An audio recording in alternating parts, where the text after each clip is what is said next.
Hey guys, it's been a while since I've posted an update. Today is day 22, which means less than 70 days until I do the second set of blood tests. Overall, I've been feeling pretty good. You can tell my energy levels are pretty decent. Just the fact that I've been able to record these videos for me is really big because typically what I found when I'm particularly hypo is that I don't have the appetite to do anything social or extroverted, and I consider these videos to be kind of like, a display of extroversion. So, having said that, my sleep has been really good. I just had a meal, some steak, and it does get boring sometimes, but for the most part, I've been able to keep up. And it's really important for me to just establish a baseline, so I'm trying my best.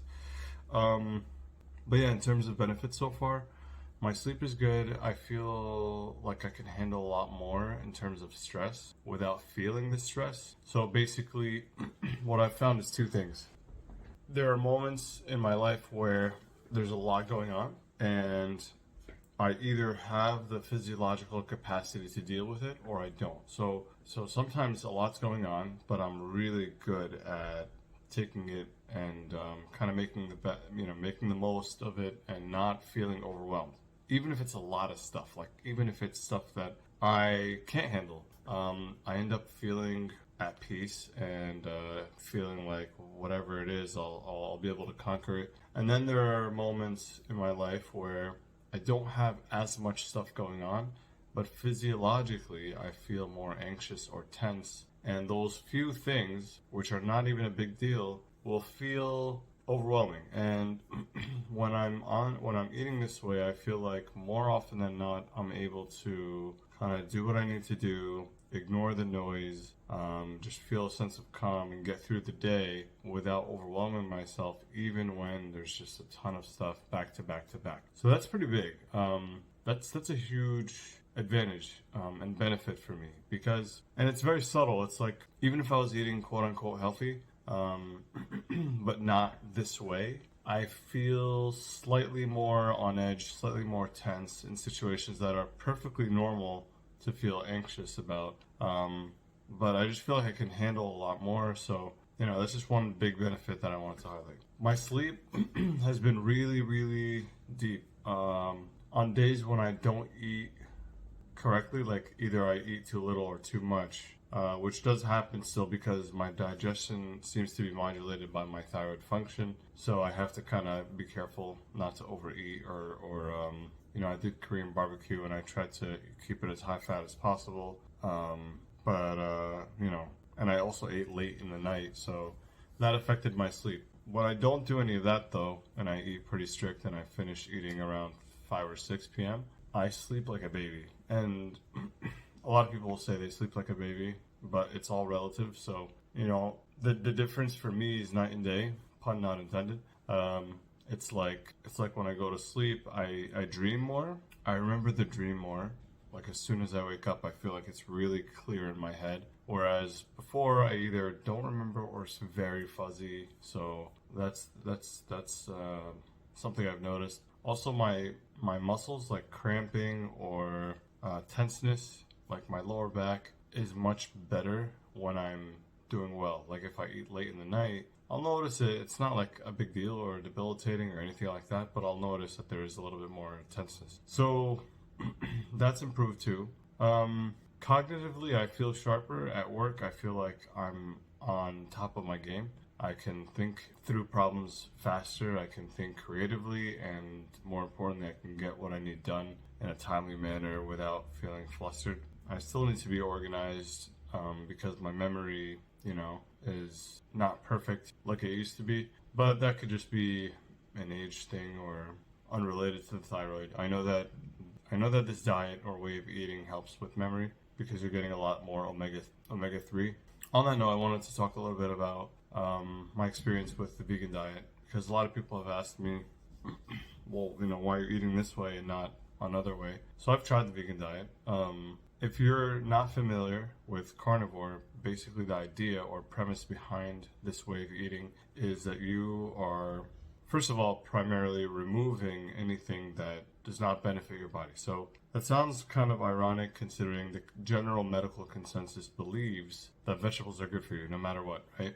But even if you look in nature, you'll see that there are animals who will literally die. In fact, this actually happened at a zoo where they confined a group of giraffes to a specific area, and they were eating foliage that they weren't supposed to eat, I guess, and they died. So not everything that's green is good for you, obviously. There's poisonous plants, but even plants that are not considered poisonous still have what's called like or phytoalexins or phytochemicals that do a ton of things. They can either disrupt your hormones or your endocrine system, or they can cause oxidative damage to your lipids, which is like cholesterol and things like that.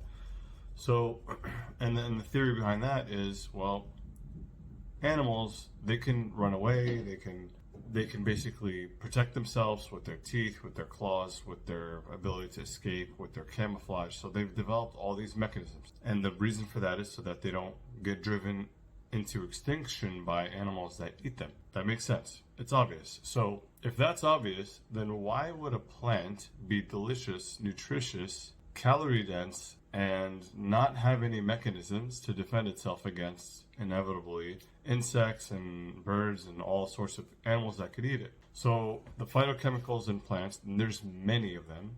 Each plant has different phytochemicals. So those phytochemicals evolved over time to prevent, again, animals and humans and whatever from eating them into extinction. So, for example, spinach and a lot of other plants and greens have oxalates. Oxalates will bind to minerals in your body and remove them from your body. So you can find that if you eat a lot of raw spinach, specifically raw, that you will have iron deficiency, which is ironic considering that spinach is supposed to be high in iron. Now, you can obviously prepare these foods in specific ways through like steaming, fermentation, and other means to limit the amount of phytochemicals in them, but you'll never get rid of them completely, and in my opinion, it's just not worth it in terms of like the cost-benefit analysis. Plus, for example, DHA and EPA, omega-3 and omega-6, the versions in plants are not as bioavailable. So if you eat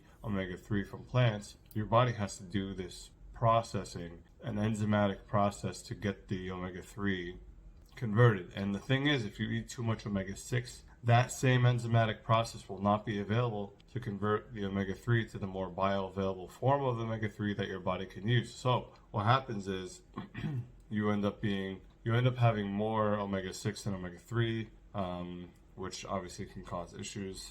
That's debated as far as the ratio and how important it is, but I think for the most part people agree that having a lot of omega-3 is good, and omega-6, like keeping it on the lower side of the ratio, is better. The other thing is fiber. You don't need fiber to have healthy bowel movements at all.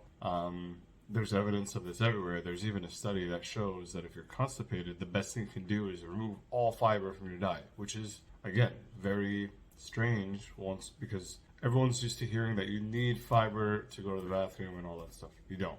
You don't need any fiber. I haven't had any fiber and I've had no issues. There are people who have been doing this for years with no issues. So fiber is not necessary. So the next question is, well, what about feeding gut bacteria? Again, feeding gut bacteria is something that can be done without fiber. There's a study called Diet Reliably and Reproducibly Alters Gut Microbiome. I don't know if that's the exact title, but that's close enough. If you Google it, you'll find it. And basically there's a chart in there. The chart shows all the different gut bacteria that are fed by an animal-based diet versus a fiber-based diet. And you'll find that there's actually more alpha diversity because gut microbiome can be fed by short-chain fatty acids. It could be fed by, I believe, amino acids as well can feed gut bacteria. But long story short, fiber is not the only substrate that can feed gut bacteria. So this is, again, another myth that's been perpetuated over the last decade or two. And that's another long story, how this whole thing with fiber came to be. But you don't need fiber in your diet at all to be healthy. And also, the science of what a healthy microbiome looks like is very, very early. It's something that hasn't been figured out yet, and it's probably not going to be figured out for a long time, in part because of how many strains of bacteria there are living in our guts and the infinite number of ways we can have a microbiome and how that influences our data markers or health markers. Sorry. I think that as long as you don't have what's called negative gram bacteria, which is harmful bacteria, it's anybody's guess what a healthy composition of bacteria should look like. And that also depends on your diet and your lifestyle and your environment. So long story short, I think that if you cut out the bad foods, the processed oils, etc., then you'll be good as far as the microbiome is concerned, because you don't want to eat sugars and feed, the wrong bacteria. Ketones, beta hydroxybutyrate, which is produced by your liver, can also feed gut bacteria. So there's a lot of benefits to this way of eating. And I guess one more thing I can address is that I'm not looking to replace my thyroid hormones with food. I think people are misunderstanding the concept. What I'm trying to do is give my body a nudge, giving it basically all the cofactors needed to replenish whatever is needed to rebuild the thyroid gland. Now, a lot of people think that's impossible. I think it's hard. I don't think it's impossible. But if I simply improve my thyroid function and reduce my antibodies, and then maybe later introduce red light therapy, which has a lot of studies, by the way. There's a specific study about using red light therapy. I think it was in Brazil, where they subjected several patients, I think it was like 30 or 40 patients, to near infrared, and they saw vascularization of the thyroid gland, and a good portion of them were able to completely stop their thyroid medication, which is huge. Now, that experiment has not, as far as I know, been repeated, but still, I mean, it's food for thought. There's obviously, the human body is amazing in its ability to repair itself. So if that's the case, then why should I give up on it? Even if I've had, Hashimoto's for 15 years. So I'm optimistic. I hope you guys can see for yourselves what the difference is between all the different videos that I'm producing. It's day 22, and my flow and my ability to kind of recall and have a good conversation and find the right words, which is stuff that I've struggled with on and off throughout the last, several years. That's been improving, and I hope it continues to improve. One thing I kind of regret is I wish I started this on 50 micrograms instead of 25. I already know that regardless of whether I'm on 25 or 50, my TSH is going to be over 150. And my free T3 is going to be rock bottom. Now, the downside to being as low as I am now, regardless of the fact that my TSH is sky high, is that my body is not producing ketones as quickly. So that means that I'm a lot more sensitive to imperfection. So if I don't eat exactly right, my body is like really slow to adapt.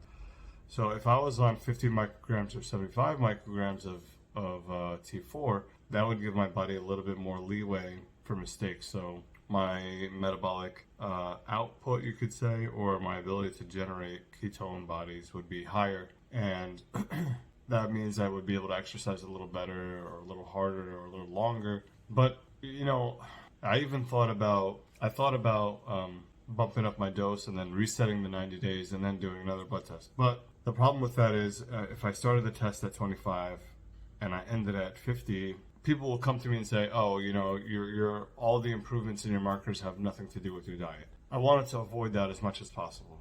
I don't want any excuses. I don't want anyone to come to me, because I already have a lot of people that think I need an intervention. Mostly online people, no one in real life. My friends understand what I'm doing pretty well, but online people are kind of hostile, actually.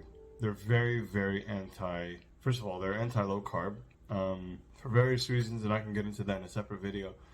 But they're very anti-low carb, and they're very anti-experimentation with thyroid medication, and everyone thinks I'm going to die. I haven't died yet, and my thyroid has been out of whack for a long time. And when I say out of whack, I mean like T4 and T3 levels in the gutter. But here I am.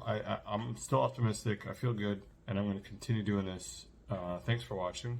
If you have questions or comments, or you want me to go into a little more detail about any of my wacky theories or ideas on diet, nutrition, or autoimmune disorders, feel free to let me know. I have tried a lot of crazy things in the past, including like helminthic therapy, which is like human hookworms, you know, self-inoculation stuff. I used to have really bad allergies. Those have completely cleared up. So I don't have allergies anymore. And that's because of this way of eating. So I have a lot to be grateful for. And I'm hoping that that the results extend to this, and this can be the last thing in my life that I have to deal with from a health perspective. Because really, at the end of the day, I just want to live my life like everyone else, and accomplish the things I want to accomplish, so that I can prove everything for my family and friends and all that good stuff. So sorry, I know this is a little bit of a long video, but hopefully I expanded a bit on where I'm coming from and what my philosophies are. So again, thanks for tuning in, and I'll catch you guys in the next video.